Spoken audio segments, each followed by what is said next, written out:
અમદાવાદ શહેરના બોપલ ખાતે ચાતુર્માસનો પ્રવેશ ઉત્સવ ધામધૂમથી ઉજવવામાં આવ્યો હતો। આ પ્રસંગે કાઠિયાવાડ જૈન સમાજ દ્વારા નવનિર્મિત પ્રથમ બિનસાંપ્રદાયિક સંકુલનું લોકાર્પણ કરવામાં આવ્યું હતું, જેમાં જૈન ધર્મના ગુરુઓની ઉપસ્થિતિમાં શોભાયાત્રા અને ધર્મસભાનું આયોજન કરવામાં આવ્યું હતું।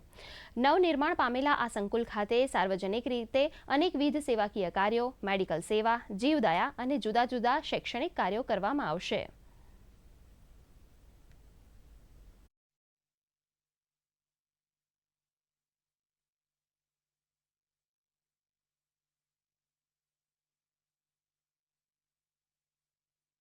એક ધર્મ સંકુલ બનાવવામાં આવ્યું છે, જે 6 મંજિલા છે, જેમાં ધર્મની સેવા, વૃદ્ધ સાધુ સાધ્વીઓની વયાવજ, એમની સાથે મેડિકલ સેવા, એમની સાથે મલ્ટીપર્પઝ હોલ, એમની સાથે અતિથિ ભવન, જે નજીવા દરે સમગ્ર સમાજના લોકો માટે ઉપસ્થિત થશે।